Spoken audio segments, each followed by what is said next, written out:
Córdoba, cidade do sul de Espanha, da região da Andaluzia, é o terceiro município mais populado da Andaluzia e o 11º de Espanha. Conhecido pelo seu património histórico, é a cidade com mais locais considerados património da humanidade do que qualquer outra cidade do mundo.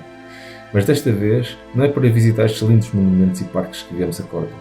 Vamos passar o nosso tempo aqui neste edifício grande chamado Palácio de la Merced, onde se vai realizar um dos maiores eventos de jogos de tabuleiro da Península Ibérica. Fiquem por aí, vamos lá ver então.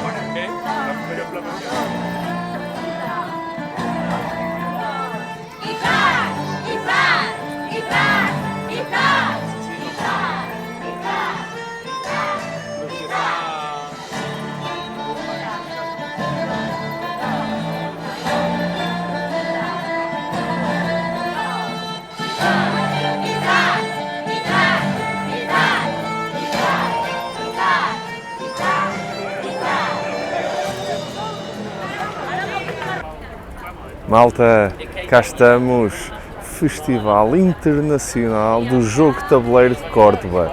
Vocês estão curiosos? Isto vai ser 3 dias a arrasar em jogos de tabuleiro. Vou-vos mostrar tudo, entrevistas, um bocadinho de tudo, um festival, muitos jogos.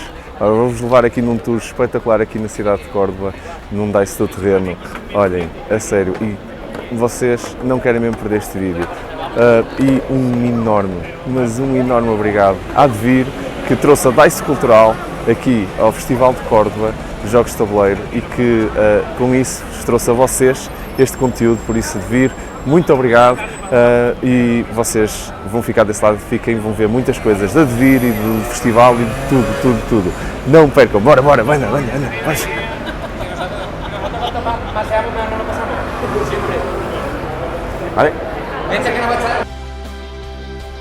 Este Festival Internacional está recheado de lojas imensas para jogar, com múltiplos atos enormes, completamente cheios de pessoas e jogos.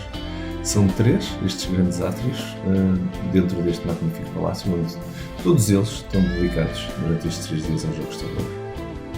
Vocês viram no início deste vídeo uma magnífica abertura, onde todos os convidados aguardavam, em família, que as portas abrissem. Estavam todos a dançar uma coreografia exemplificada pelo Roberto Fraga e a sua esposa. Fraga é o criador de jogos como o Crazy Eggs e o Captain Sonar e muitos outros. E neste evento estava aqui de passagem para jogar e conviver. Foi fantástico. E é mesmo assim o espírito que vimos deste evento, o espírito de camaradagem e comunidade, a uma escala incrível. Todos os dias estavam milhares de pessoas a qualquer momento neste palácio. E isso foi fantástico de ver, como podem também ver aqui no vídeo. Jogamos e vimos jogar imenso. Os espaços de expositores eram tantos e tão grandes, com tantas lojas e editoras espetaculares. Tinham os seus jogos à venda, mas também muitas e muitas mesas a seu cargo, onde tinham os jogos prontos a explicar. Encontramos também um espaço enorme dedicado a protótipos, onde qualquer criador podia se sentar na mesa e demonstrar o seu protótipo, e os visitantes podiam ficar a conhecer estes jogos e fazer os playtests. Existiam ainda 2 salas de eventos, onde, quando não estavam a acontecer os eventos, eram também mais salas com mesas e cadeiras para se jogar. Acreditem, estavam a ser usadas, não faltava gente para jogar. O evento foi crescendo tanto que na parte exterior do edifício estava montada uma tenda gigante, onde foi colocada a ludoteca e onde também estavam colocadas mais mesas de jogo. Por isso, a escala é absolutamente incrível.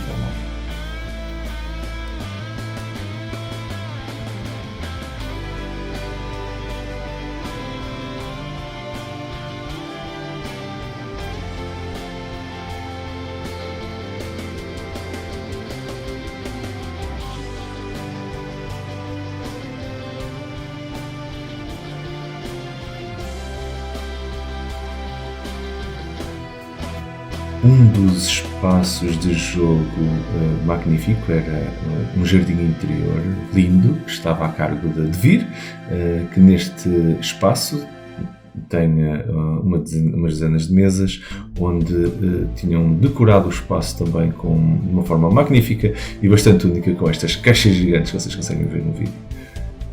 A DEVIR tinha explicadores neste espaço dedicados a explicar os jogos que tinha na sua ludoteca, também do próprio espaço.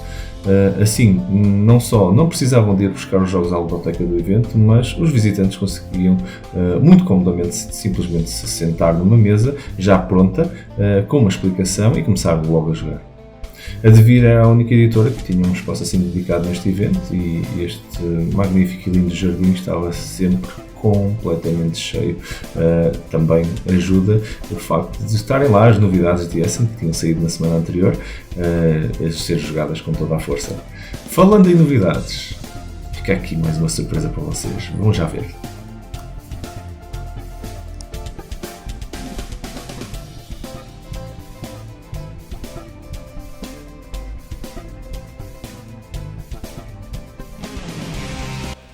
Guys, I told you this is gonna be a great video. You don't want to shut anything, don't leave, because it's so much good stuff that we're having. I've already seen so many things, and now with me I have Benjamin Amorim, Benja.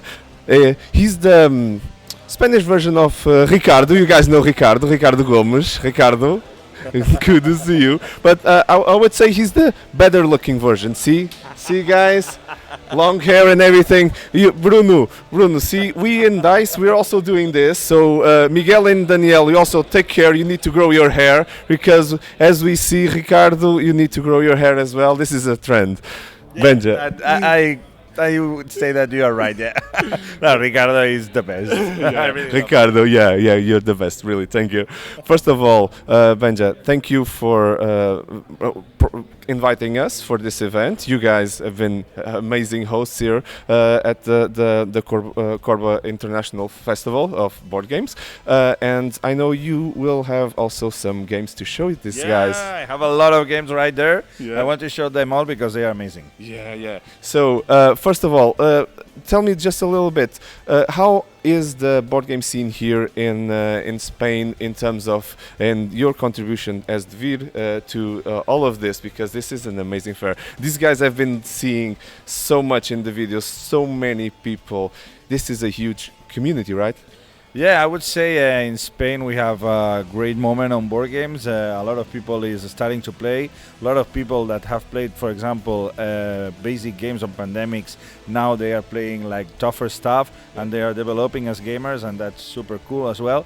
But here, this fair, the Festival of Córdoba, it's an event that I have very deep in my heart, because you can see a lot of families playing. There's super good weather, super good food.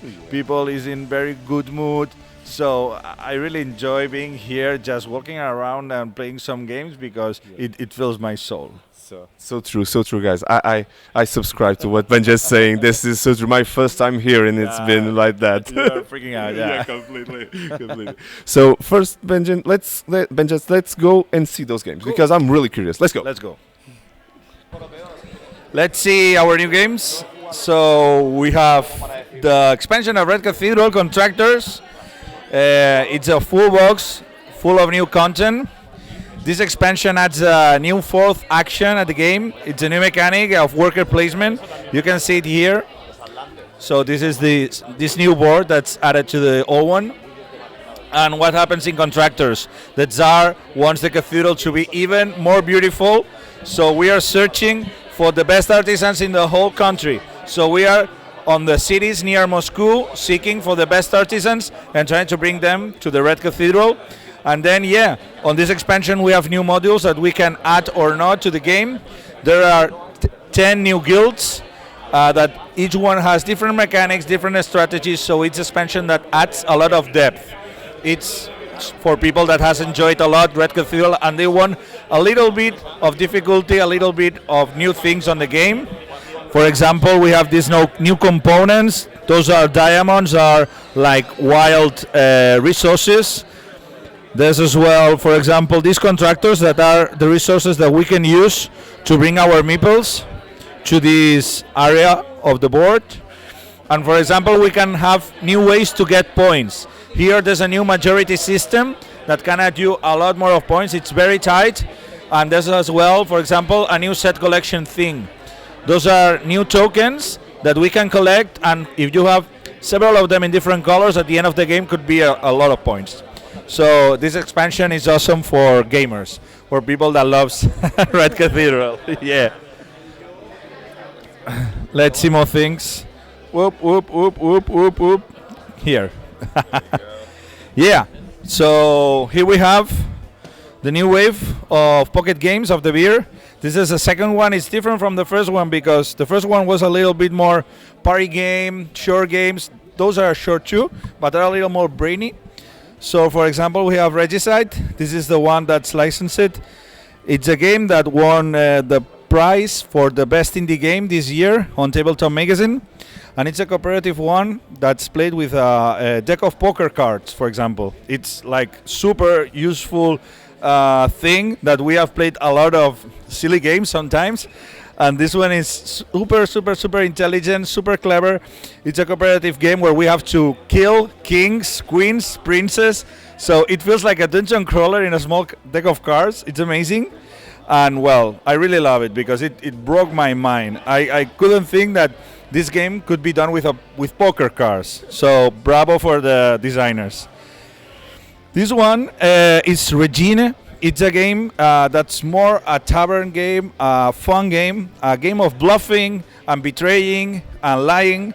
So this game is based on a traditional Spanish card game called Mus, but this one is a modern version that Jose Maria Llué and Dani Gomez made. And it's a game that I really enjoy with 3 and 4 players because you have to bluff all the time with how many queens you have in your hand, how many jokers. You have to lie and try to convince the others. It's super fun. With beers, amazing. And this one is Winter. It's a very cool game for only 2 players, created by the brothers Blasco. It's a very intense game in 10 minutes.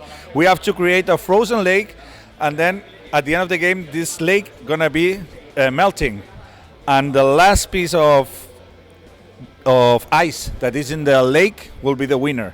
So we have to put cards, put pieces. It's only 18 cards in the box, and we have to be very clever to not give advantage to the opponent when we do it. So it's super pushy because you have to be all the time thinking, all the time doing. It's very good one. And that's it in here. Okay, let's move on with 2 new Mazescapes. So those are these new editions of the solitaire game that we released last year. Those games open boundaries because we have the Hypnos one that it's a Mazescape Kids. So this new one is for people of younger age than the previous ones, or for people that it's not so smart like me. It's difficulty level easier. As well, it's very beautiful. If you check the maps, those are full of color with, I don't know, those fancy houses. It's super beautiful and attractive for the kids, and as well for people that likes it, so don't worry. It's also 7 maps in each box, and this is impossible for me because it's for expert gamers, people that really love Mazescape and can get out of every labyrinth. So this one, it's even more difficult. Super hard, only for people that really likes to make his brain hurt. So there's 7 new maps based on a science fiction theme, and they are very hard. If you can complete the last level, you are my hero. And here we have like the most special game for us this year. It's Lacrimosa. Has been a completely success at Essen Spiel. We sold out in 1 day. But it will be copies in Portugal, don't worry about it, in November probably. This is an Euro game created by Ferran Renalias and Gerard Asensi, and it's based on Mozart's life and death. Mozart has died, and Constanza is seeking for some mecenas, for some providers that can help her to finalize the Requiem, that is the score, the opus, of the last Mozart score that's unfinished, and we have to be one of the people that tries to help Constanza in finishing the opus. How we do it? We do it seeking for musicians and completing the score in the same board. But we do several other things. In this Euro game, we have like 5 different areas, 5 different actions on the board. We can like buy some scores, some opus, and play them or sell them to other musicians, to other music lovers.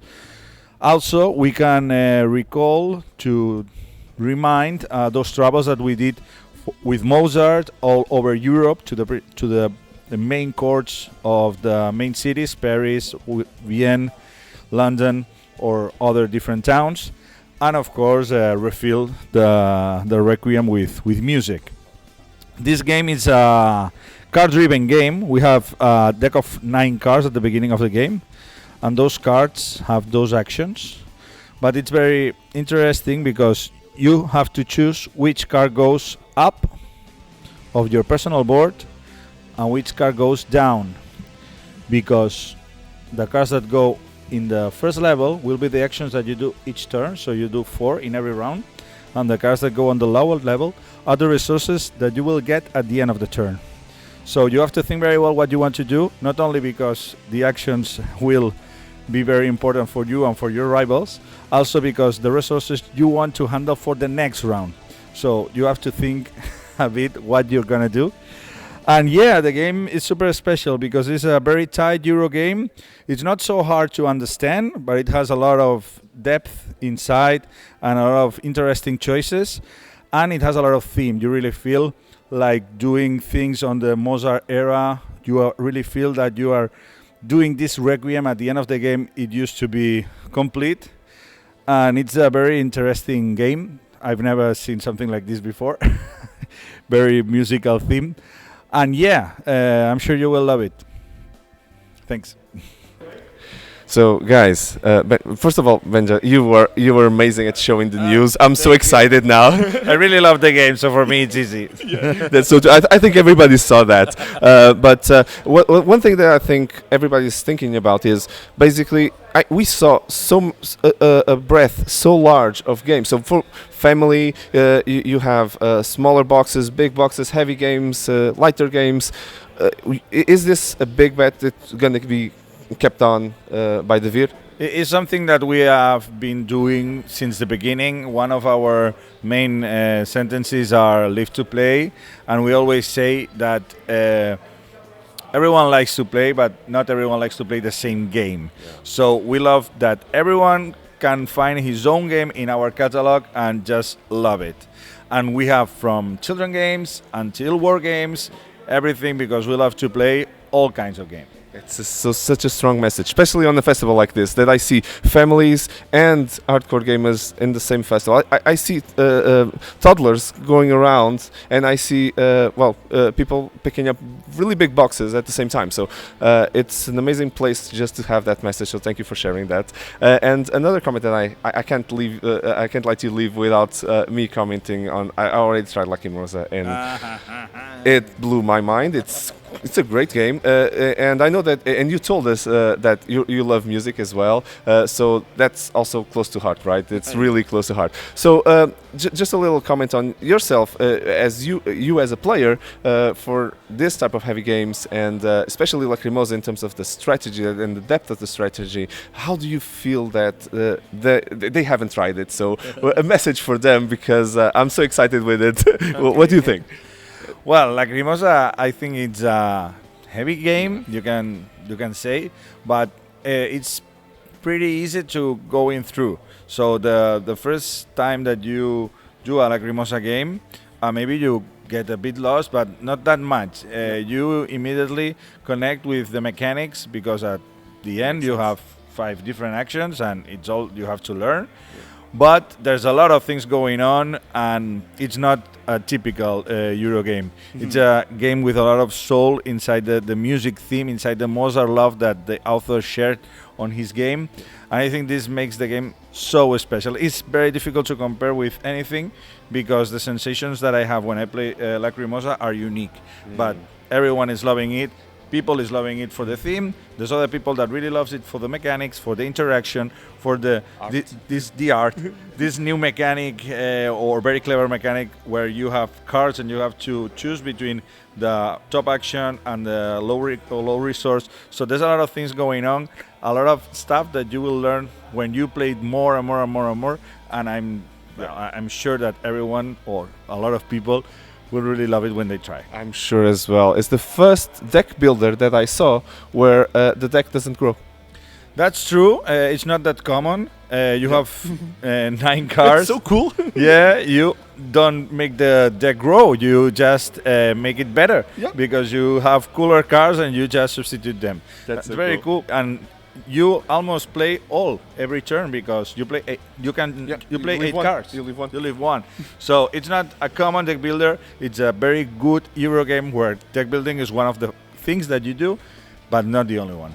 Ninja, thank you so much for sharing. Thank you for introducing them to all of the news that you guys are pushing forward. And thank you for the passion. Thank you. Big pleasure. See you next Córdoba. Exactly. Come here. You guys are gonna love it. Outro magnífico espaço neste festival, que foi uma enorme surpresa para nós, foi o museu dedicado ao criador Alexander Randolph, criador de imensos jogos conhecidos como Twixed, Incognito, Ricochet Robots e que infelizmente faleceu a 27 de abril de 2004. A exposição está muito bem posicionada, mesmo ao lado da ludoteca do evento e por isso muito central, de forma a que todos os participantes consigam ver. A exposição tinha muitos jogos do Alexander expostos, com painéis descritivos onde poderíamos conhecer melhor este magnífico criador. E na parede, um conjunto enorme de codes de vários criadores e personalidades que deixaram uma homenagem nesta fantástica exposição toda dedicada ao Alexander.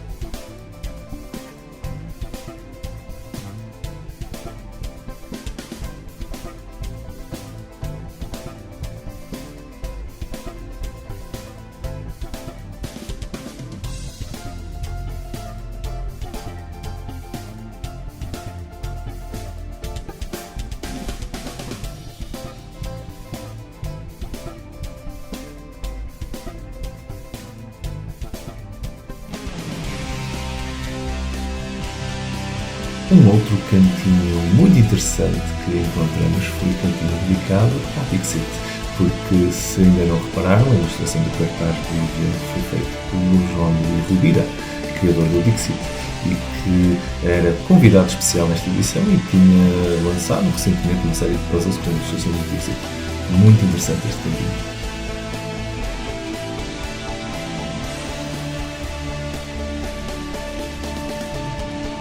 Um outro momento muito interessante deste evento é a entrega dos prémios Jogamos Todos, Juego del Ano e Prémio Juego Infantil Malacitano, tendo sido premiado o Hibachi de Marco Tempner como jogo do ano de Espanha, em que os finalistas também incluíam Cascadia, Combo Up, Top 10 e Treasure Hunter.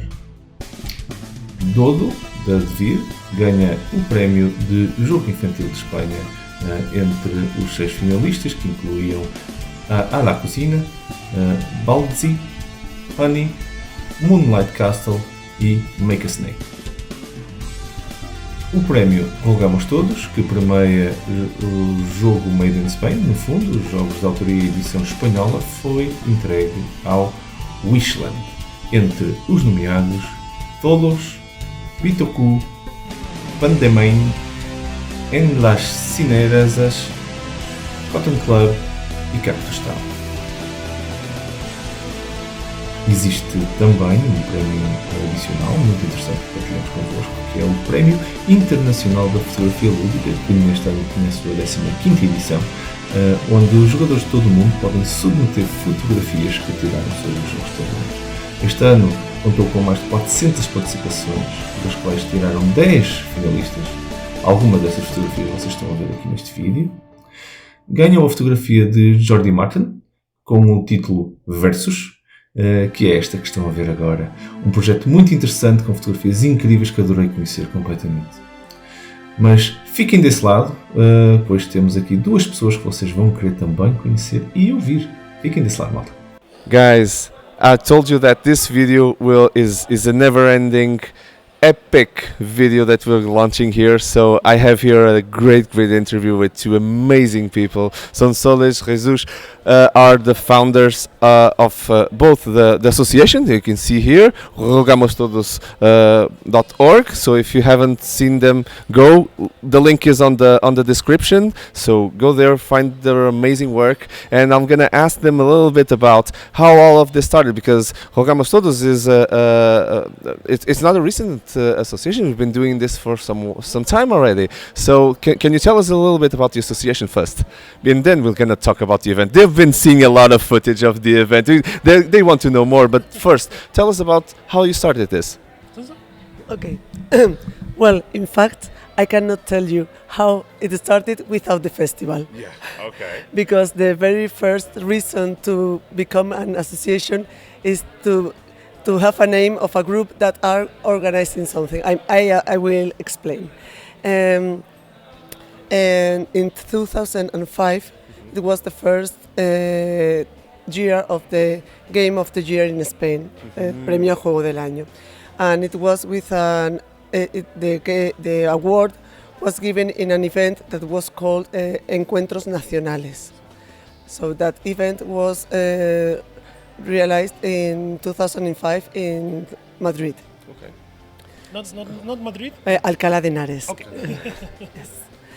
And for the second year, as an Encuentro Nacional, it means a meeting of a national meeting. We proposed to prepare the event in Córdoba. Okay. The idea was to bring games to everywhere. So each year this event was moving 1 year in each city. Now it's not necessary because we have many events in many cities, but in this time, what's important? So the prize of the year was announced in every year in one different city. Okay. So we have games. That was the original idea. So in 2006 we proposed Córdoba, and we were a group of friends that said, "Hey, we want to do something." Okay, but who are you? Friends. Okay, we will start an association, but just to make the event. It was the idea. We want to make the event. We will prepare an association. That's okay. But in 2006 we made the second Encuentros Nacionales here in this building, and it was very successful. So after the meeting, we made new friends that like board games, and we had a lot of games for the event. So let's go on. So and then next year, and we enjoy a lot doing this. So that's why we started, and we continue doing that. Oh, yeah. And talking also about the association, this is our main event, no doubt. But we made things about games the whole year. Yes, in fact, we like to play, and we could play in our private local, but we also like every week to play in public places, to invite people to play. So yes. So that's our way. You do also events during the whole year, and this is your big event, your main event. That is great. I think many of our listeners will understand that's exactly how we started, with the passion for games and wanting to get everybody together. This is an amazing event, full of people, families, hardcore gamers or heavy gamers. You have all of them together. It's so good, and I've been enjoying it a lot. And congratulations to you both, and to the entire association, to all of the volunteers, because this is okay. I know this is always true. It's all the two of you showing your faces to this, but I know that there's a lot of people. So congratulations to everybody that's been contributing. And I saw the event is more than just you already talked about the award, the Game of the Year award. You have 2 awards. For Spain, you gave out 2 awards in games. 3 if you count for children, the games for children. But you also gave out an award, a very interesting award that I didn't know before I came here, for the photo contest. Can you tell us a little bit about that, because it was very interesting, especially the story behind the inspiration for the event. I loved it. Could you tell us a little bit more? Okay, for you? Okay. We in our association we really want to spread the culture of board games, and in all the possible senses, in all the possible ways. So another way is to when we play games and take pictures, we realize that we can make very funny and spectacular pictures with board games, and we say, well, we have to make a contest of this, and so that's why we started the award of international photos about games in general, but in board games in particular, and many people from many countries participate, and our associations we receive all the photos and classify them and make the selection of the best 10, Right. and afterwards we invite a jury, a special jury, and other jury to vote. Famous game authors, designer, and that is the jury. Yes. They are all friends of the festival, because all of them have been here, and from them we have relationship and friendship. Yes. Yes, and this year, for the first time, thanks to the digital evolution, we have with the jury we have an extra vote of the public. So everybody here could vote their favorite photos during Friday, and it counts as a vote for the final result. Oh, very good. During the pandemic years, we learned some things. One of them to make this digital thing. So something good for these bad years, at least. We improved our digital skills. Yeah. We can also relate. We started a lot more digital projects than we did the physical ones, because there were no physical events, unfortunately, for 2 years almost in Portugal as well. So I can understand, I can relate to what you're saying. And another very interesting thing, last thing, that because the event itself is full of people playing, and this is what really is amazing. Just walking around the number of tables that you guys have. It was a full day. All days were completely full. People. Were always the tables were always full and everything, and I was walking around and I found a very interesting and unexpected thing that you had was a museum inside this event, and I learned the story. You guys have seen the footage already in the video of the museum, but and I told you a little bit about this, but I would love to hear from you guys, because I think you told an amazing story in the beginning, the inspiration for that, and your relationship. Could you tell them a little bit, to our listeners, what's the inspiration behind your board game museum that you have here? And Alexander's well, as I told you before, we want to share the culture of the board games in every way. So that's because one detail.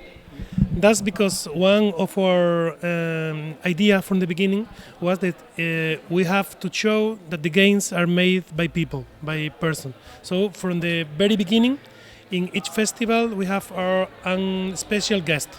From the very beginning, that was an original idea, and each year we talk about real people who make the games, and that's the reason also that we have this exhibition now. Sorry. Amazing story. Amazing, yeah. Okay, so this year is a special year in the board games, because it is we celebrate the centenary of the birth of Alex Randolph. Alex Randolph is a very important person in the history of the board games. He was he had a very he was very conscious of the importance of the board games in the culture as a culture. As is this part of our culture, and he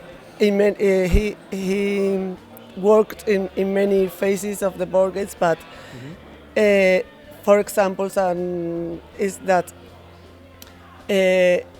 he, as a designer of board games, he wanted to have his name on the top of the boxes, outside the boxes, like on the cover, like a book.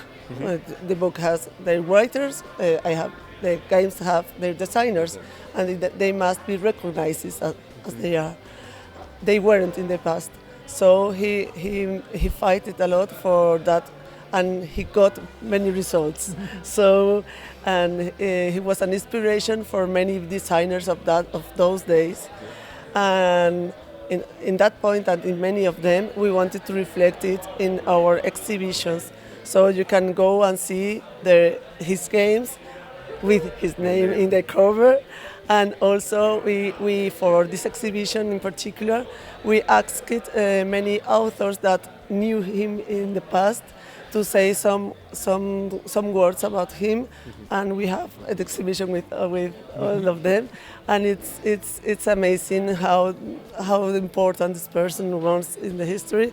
And this is and many other things. Do you want to say it? No, yes, it's Spartaco Albertarelli, and one Italian game designer, says that if you like games and you don't know who is Alex Randolph, please stop playing games. It's okay. You can do another thing, that is, please know what this man do for us, and say thanks to his work.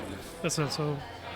Such a strong inspiration, and for me it touched me. It touched me both this story, your story in the beginning, the opening, as well as going there and really seeing the games, the way that you build a shrine not only to him but also to board games itself, and the progress that we have. So congratulations to you both and all the team. And I would like to leave them with an invitation that I'm going to say that it's probably going to be you, but I'm going to say, guys, you need to come here. Really, you guys need to come here, because this is not only massive in terms of what the community is. You guys have a huge community here. It's massive in terms of games, in terms of presence. Everybody's really nice. The city is amazing, and the weather is great. In Portugal, isn't this hot? This is very good for October. I'm gonna tell you, very, very good. But from me, I'm gonna say, but I'm gonna hand it over to you guys, because guys, if you haven't come here, I would say come. When can they come? Okay, our festival is always around October 12th, because this is a holiday day in Spain. So next year will be around 11 to 15 October next year. So you're invited and you will be welcome, be sure. That's good. Guys, stay there. We'll have some more stuff in the video. Don't stop, but thank you both, and congratulations to everybody and the team. Nos jugamos. Nos jugamos.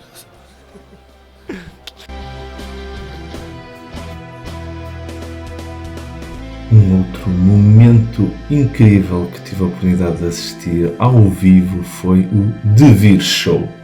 Um momento na noite do segundo dia deste magnífico festival, em que a DEVIR, numa das salas montada com um palco, neste caso, como podem ver aqui no vídeo, tem um evento incrível com stand-up comedy, um quiz bem divertido, onde ofereceram as novidades todas que andaram a lançar naquele momento. Um momento final com Ask Me Everything, onde Xavi Garriga, o publisher da DEVIR, responde a perguntas do público, assim completamente em aberto. Malta, é mesmo um momento incrível, com uma sala completamente cheia e que tinha fila antes de abrir, fila enorme. Um momento muito bem organizado, que acontece todos os anos, ao ponto que a comunidade já está a contar com este evento e anda a perguntar durante o dia a que horas é que vai começar, para não perder. Incrível, incrível mesmo a força desta comunidade. Deixo-vos aqui uma pequena pérola de um dos momentos em que a comunidade foi desafiada no meio do quiz, não para responder a uma pergunta, mas que para ganhar uma cópia de Lacrimosa tinham que cantar uma música, incluindo Lacrimosa, e a melhor música ganhava. Deixo depois para a vossa avaliação. Venga, tenemos un primer voluntario. Un aplauso para el valiente.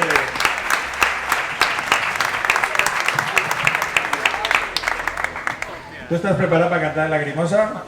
A tu manera, claro. Muy bien.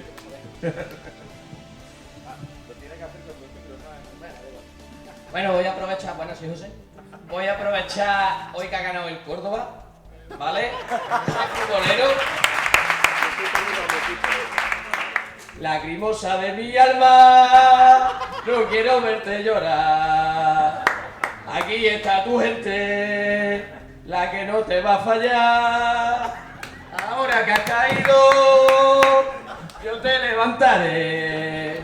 Volveremos a jugarlo. Volveremos otra vez. ¡Ale, ale, ale! ¡Ale, ale, ale! ¡Ale, ale, ale! Yo nunca te dejaré.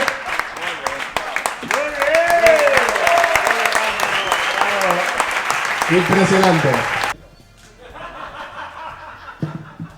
A pelo. Ay, Dios mío, que me dé disculpas internet, por favor.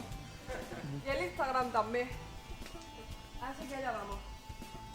Ay, Dios mío, que me perdone. Dale a tu cuerpo alegría, lacrimosa, que tu cuerpo para darle alegría y lacrimosa. Dale a tu cuerpo alegría, lacrimosa, lacrimosa. ¡Oh! Dale a tu cuerpo alegría, lacrimosa, que tu cuerpo para darle alegría y lacrimosa. Dale a tu cuerpo alegría, lacrimosa, lacrimosa. ¡Oh! Pero esto qué es?